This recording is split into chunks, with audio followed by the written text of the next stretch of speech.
Hey guys, welcome back to my channel again. Today I'm going to be making a video on the power of acceptance. A lot of different times this question gets asked to me, and some of my friends are like, hey, you make a lot of videos on emotional awareness, so what do you think? This person is bad to me, or this person has mistreated me on more than one event, so what do you think? Should I still be good to them, and should I, you know, be bad to them? Because gone are the days when we used to just love everybody. Right now it's a tough time, it's a competitive world, and we shouldn't have time for bullshit, they say. And when I ask, bullshit, what do you mean by bullshit? What's bullshit? So they're like, well, they're not even talking. They don't have the civil, they don't have a civil way to engage with us. So clearly we are wasting our time and we don't have time for that. So what do you think? So I was like, okay, this sounds like a very important topic. And girl, I'm making it for you, but I'm keeping your name a secret. But anywho, so this is on the power of acceptance. When I say acceptance, or when anybody says you need to accept the situation as it is, you know, when you complain, when you crib about a situation, and when someone else says to you, you need to accept it, a lot of pain is attached to the word acceptance, right?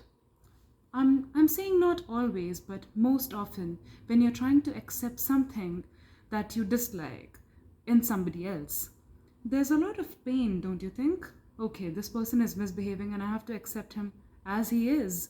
Or this woman is like so rude to me, verbally abusive, and I have to accept her as she is. Okay, I'll do that. But then there's a lot of pain inside your heart, in your mind. There's pain, right? So, acceptance. So, when someone says you have to either leave the situation, if you can, and if you cannot leave the situation, then you have to accept it. There's a certain element of pain and helplessness attached to the issue. So, now when you attach pain and helplessness to the issue, that attacks your self-esteem, right? So let me give you a quick example. We've all been to college, we've all been to school at least, right? If you're school kids, you're going to school every day, even if you've not gone to college. So let's say you met a friend. I'm just trying to give you an example. Let's call him A. Okay, you met A. So now what happens is A has very good behavior with you. Okay, and okay, A is a male and he has very good behavior with you. And you're like, okay, hi A, and you're talking every day. And your friendship goes on for a couple months. He visits your family, you visit his family, things are good. And then one day, A does something hurtful. It hurts your ego, or maybe it hurts your heart. Or maybe you find out that A has gossiped about you to somebody else, and you never thought that A would say such a mean and hurtful thing, you know? And then you find out that that is in fact true. Maybe somebody has a recording of A saying that, and you can't believe it. And you're like, hey, all this time I was thinking A was my friend, and he was doing this. This is what he thinks of me. All right, fine. I'm going to confront. So depending on your personality type, you're either going to be careful and not interact, or if you're someone like me, you'll confront A, right? There's different personality types. It really just depends on you. People like me, I mean, I'm the kind of person who would definitely give a benefit of doubt before being absolutely sure. So I always confront once, but it's up to you. There's no right or wrong here. So, and then A would be like, maybe A is mad at you and maybe A is not. Let's assume he's not because he's guilty. And you're like, okay, I don't want to talk to you, dude. And then A is like, okay, then I don't want to talk to you either. You guys go your separate ways, right? So you were very happy with A, but A did something wrong, hurtful. And then you're not happy with A anymore. And then after a month, A comes to you with a greeting card, with an apology letter, with some chocolates. And A says, listen, pal, I know I've been a bastard. I know I've been ridiculous. I know I've been a jerk. But give me another chance. I deeply regret what I did to you. I tried living my life pretending to be normal, but every day that we've not spoken, it has killed me from the inside. And I really didn't mean to hurt you then. Would you please give me one chance? Because even God does. Just one chance, dude. And I'm gonna make it right. Now, after hearing this and after reading the letter and getting the roses and gifts, you might not really forgive him altogether, but the amount of resentment that you had built up inside, you'll be like, okay, at least the person had the decency to apologize. So what if after a month? And then if he continues behaving well for a day or two more, you'll be like, okay, you know what? It's okay. Let bygones be bygones. We are friends, pal. And then you start talking to him again. And then 2 years go by, right? You've forgiven him, things have moved on. Then he does something very bad. He sleeps with your girlfriend. Ooh. Or maybe he murders somebody you love. He lost control. He had this gun. He got a new gun from the shop. He just got the license. He passed the test. And now he's like, okay, I want to try it on. And then he sees your mother. And then he's like, this lady, she's a bitch. You know what? I'm gonna shoot her ass. And then he does that. And she's no more. So now what? Now you're very angry. So you see what I'm trying to say here? You see what I'm trying to say is I'm trying to establish a pattern. I'm trying to tell you, your session started, you met somebody called A. A was very good to you, so you were very good to him. And then A gossiped about you, so you were spiteful towards A. And then A apologized to you, so you accepted A again. And then A did something terrible. He slept with your girlfriend. And then you were mad at A again. You see, there are 4 events. You meet him, he's good to you, you're good to him. He gossiped about you, you're angry. You're angry now. Then he apologized, you're fine. Then he slept with your girlfriend, you're angry again. So do you know what's happening? There's a mirroring going on. And not just a mirroring. You may not like to hear it in blunt words, but I'm a blunt person, so I'm going to say it anyways. You are A's puppet. You are A's pawn. You are A's toy. You are a puppy who wags his tail. A is good, you're good. A is bad, you're bad. Now, all of these actions are reasonable. If someone's good to you, you're going to be good to them. If someone's bitching about you, you're going to feel bad. If someone sleeps with their girlfriend, you're going to feel bad. If someone apologizes, you're going to feel good. I'm not saying that these are not natural reactions, but as a human being, if you want to live a happy life, sometimes you have to look past natural reactions and accept your objectivity. That is the power of acceptance. You can't let your thoughts about what A is as a kind of person be influenced by how A behaves with you. You see, I am not defined by what A thinks of me. I am not defined by what A does to me, how Mr. A treats me. That's not my definition. How I treat Mr. A, what I do for Mr. A, that's my definition. Who am I? I am what I think, what I say, what I do, what I feel, what I desire, like, dislike, what I fear, what I hope, what I aim. That's me, yes. Who am I not? I am not how Mr. A treated me. I am not who Mr. A thinks I am. I am who I am. Right? At least this is clear. So now, let's say, okay, let's just take another example.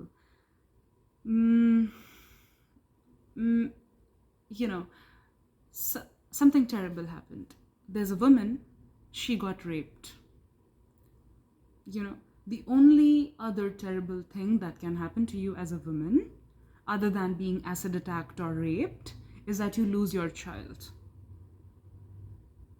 There's no worse punishment in this world other than your child dying or already dead, and you learn about it after the fact. Any which ways, your child is no more. Or you got raped. acid attacked, something. There's really, that's the worst thing that can happen to a human being. So now let's assume I got raped. Let's assume that. Now, if if I keep reliving that time over and over again in my head, like my body recovered, I got discharged, I came back, my life started functioning well, my friends and family, they supported me emotionally, I got over it, I joined my job again. But if I keep replaying that night, why did I open the gate? Oh my god. If I had not left the gate open for 5 seconds, this would not have happened. And my god, the way he abused me, and oh my god, and then replaying all of those scenes again and again. I do that for 1 day, I do that for 1 month, 1 year, 5 years, 10 years. 10 years later, my husband comes in and I get scared because that memory of that night is still with me. It's horrifying, it's terrifying, it's traumatizing. It might take years of therapy and that memory still won't go away. Again, I'm not saying that this is not a natural reaction, but when you are committed to living happily, you have to choose past natural reactions and make your happiness the most natural reaction, right? So imagine a lady who gets raped. She recovers after a week, and then for 30 days in a row, she keeps thinking about how she was raped and how that was terrible. So in a sense, that man raped her once, but she raped herself 37 times. Every time she replayed that memory, she raped herself and said, that man raped me. That man did something terrible. Agreed, one time. The woman raped herself 37 times by thinking about it for 37 days. Someone, a man I was in a relationship with, slapped me. Physically, actually, slapped me, right? 3 weeks after that incident, every day I could not forget how he slapped me and how that was the last time we saw each other again. He slapped me once. I slapped myself 21 times. So which is the lesser hurt? That one time or this time? And hey, you are what you do. So if someone else did it to you, you're not responsible for it. But this is what you are doing to yourself. Why? You hate yourself. Don't do that. Don't replay negative events again and again when they are not your creation. Somebody else who was in a lower vibrational state, there's a vibrational parameter. 10 means sad, 20 means upset, 30 means anxious, 40 means jealous, 50 means insecure, 60 means possessive, right? 70 means anger, 80 means jealousy, I guess, I don't know. 90 means neutral, right? And then 100 means like. And then I think 110, vibration of 110, it means acceptance, and 120 is unconditional love. So you have to get past acceptance to reach unconditional love. That is God's energy, God's consciousness. Because if you have that, your aura will be white, right? And actually, it is scientific, it is science. I'm not making this up. You can Google this. I promise this is fact. Okay? So now, what acceptance is doesn't have to be painful, because what they did doesn't define you. So if I'm in a room with 3 other people, and if the 3 of them are coming and treating me horribly, saying all the meanest things, there can be 2 things I can think. Number 1, not 2, 3 ladies abused me. Is something wrong with me? Number 2, another way to think about it is, okay, 3 ladies abused me, and this is who they are. I am not what they are doing to me, how they are treating me. I am how I am treating them. That's my definition. And when they were rude to me, I looked at them and I said, Namaste. This is me. And if this is me, oof, I don't care what they are, right? That's how you accept people. So, and I'm not saying accept them because they're right. And I'm not saying they're wrong either. They just happen to be some people. Everyone has something good or bad, and you are replaying it on your head again and again, the same hurt. So you are hurting yourself again and again.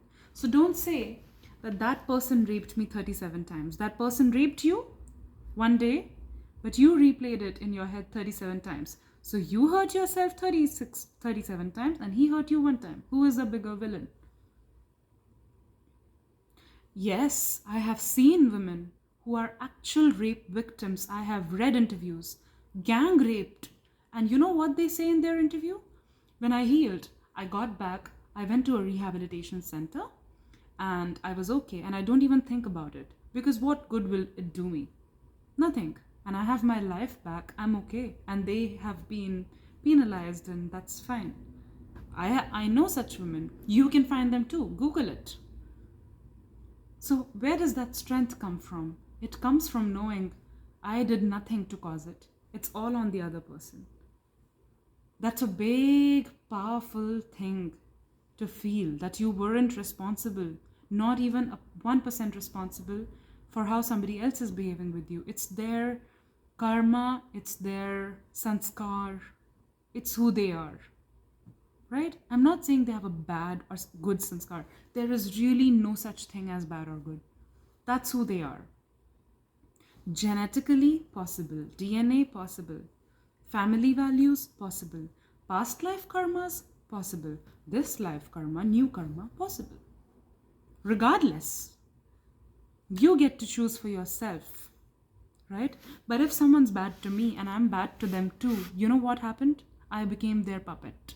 I became their puppy. I became their toy.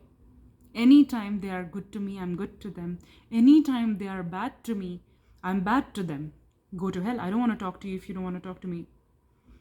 Anytime they're good to me again with an apology letter, I'm good to them again. And then they are horrible to me and I'm mad at them again. Sorry, darling, I refuse to be your toy. I choose love because I'm God's child and God chooses love. God loves you. Who am I to say you're not lovable? You are definitely lovable. Right? And there is so much incredible power, because now you don't have to think, okay, how much should I do for this person? Just do whatever you feel like. There are no limitations and there's no judgment. If you don't feel like, don't do. If you want to, do. And just let it go and focus on your life. You have all the power. This is a very powerful place to be in. Right? I was thinking about something when I was coming back from the train station, that every problem in the world, whole world, is a spiritual problem.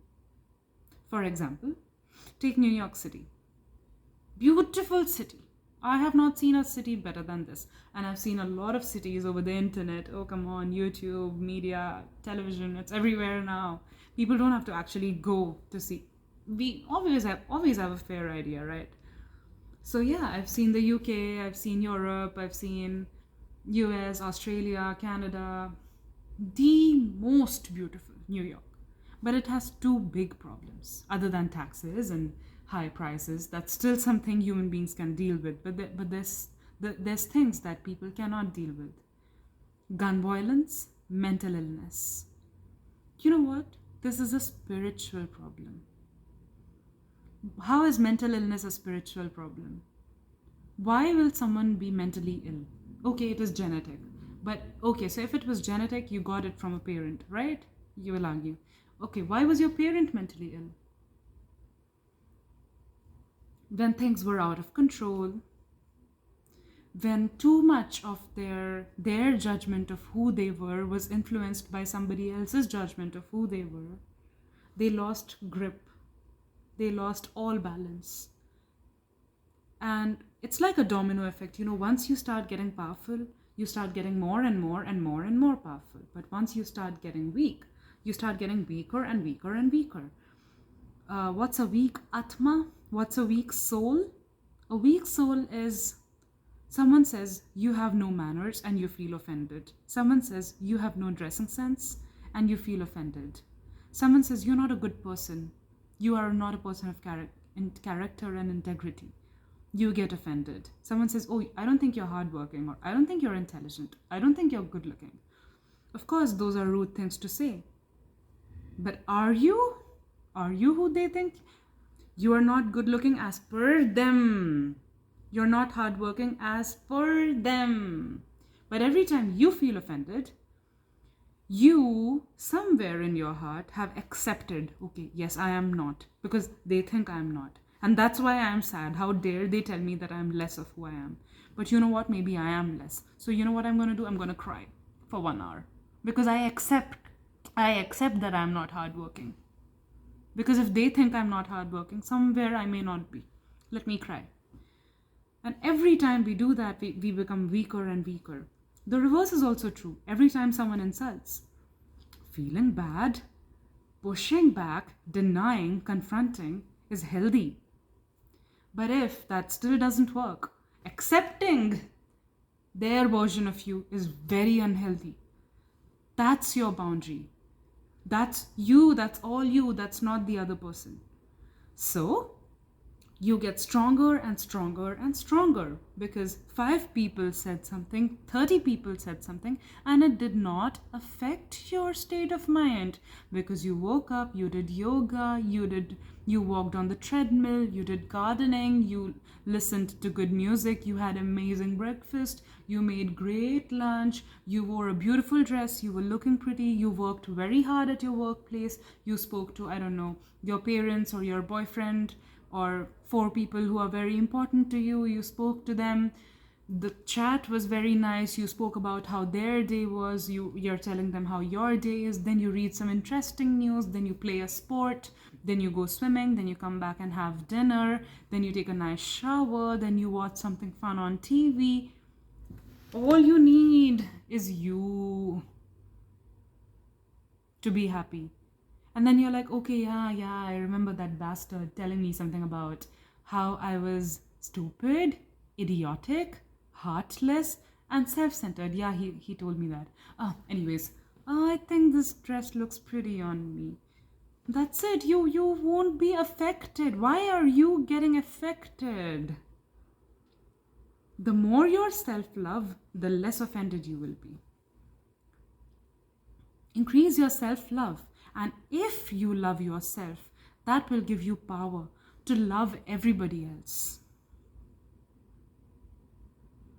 This is the power of acceptance. The power of acceptance is not just the power of acceptance. It is the power of unconditional love. It also has in it the power of being happy forever. It's not just acceptance. The power to love people even when they hate us. The power to be good to people who are bad to us. The power to respect people who disrespect us. The power to be happy when nobody around us wants us to be happy. The power of acceptance contains all of this. So the next time you're saying, I'm accepting the situation as it is, ask yourself, are you really accepting it? Or are you not fighting against it? And that's what you called as acceptance. Because if you think about it, and you're just not saying it out, that's even worse, dude. That's even worse. That is something that gives you BP. Or maybe a heart attack, a panic attack. So, every problem in the world is a spiritual problem. The fight between India and Pakistan, Russia and Ukraine, and now Israel. Come on, everything. Why is it spiritual? I'll be honest. I see a lot of Pakistani drivers here. And In the US, every Indian and Pakistani, normally, they interact very well. But when they go back to their countries, they're angry towards each other. So when I interact with an Uber driver, and before I ask him where he's from, like, it's only later that we ask, where are you from? When did you come? Initially, you just start talking in Hindi, and I always feel like without knowing their background, I tend to assume, because I'm from India, I tend to assume they're from Punjab, because they talk like Tennu, Mennu. So it's obvious they're from Punjab, right? That's what I assume. And then they're later from Peshawar ke hain, hum Karachi ke hain, we are from Karachi, we are from Peshawar, these are all Pakistani places. And then I'm like, oh. But then it's only after talking to somebody for 40 minutes, I realized that that person is a Pakistani, he's not an Indian. Oh, so I've been talking to a Pakistani for 40 minutes.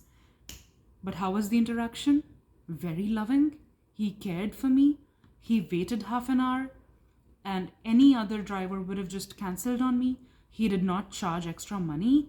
He asked me if I had food, and all this time he knew I was an Indian.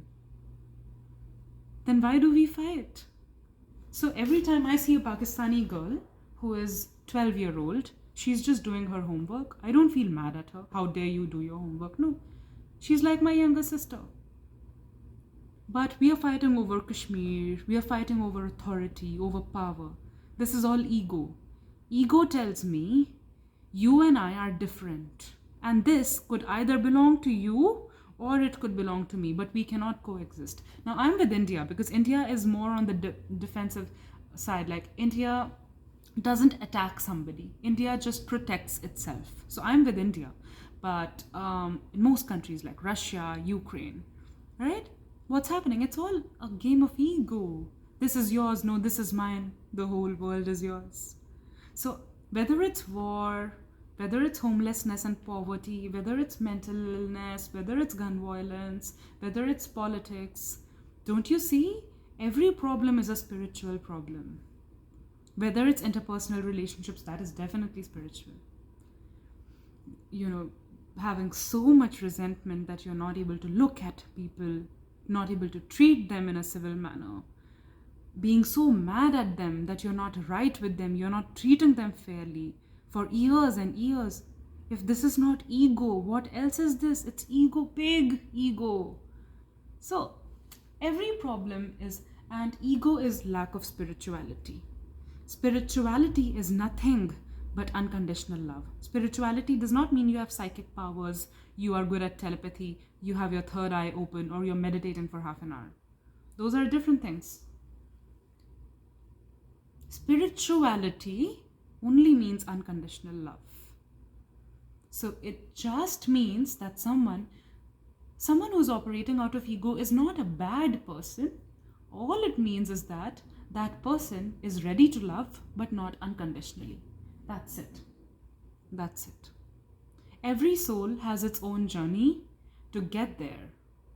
You know, if you really get there, you won't probably come to earth again. That would be your last birth. But or if you want to choose to come, you can, but you won't necessarily, because you've learned unconditional love. So you have gyan. You have all the knowledge that you need. But people take time. Some souls are new souls. Some souls are aged, but they are immature souls. Like, you don't know the whole track record of the soul. You just know that their age in this lifetime is this, but age is nothing. How aged is your soul, not your body? It may be a new one. So everyone's journey to reach to unconditional love would be slow or fast, depending on their soul's journey. So you can't judge them for being too early on in their journey. But rest assured, this lifetime or some other lifetime, they're going to get there one day. Maybe before you, maybe you won't be there, but they will get there. Until then, at least you can make the conscious choice to get there. And that is the power of acceptance. Ciao. Accept people. I have been doing that for 3 weeks. That's it. And my life, if I start telling you, you will envy me and hate me. Top class. Anywho, lots of love. Let me know your thoughts in the comments section below. Have a great weekend and wait for my next video because I'm different. Ciao.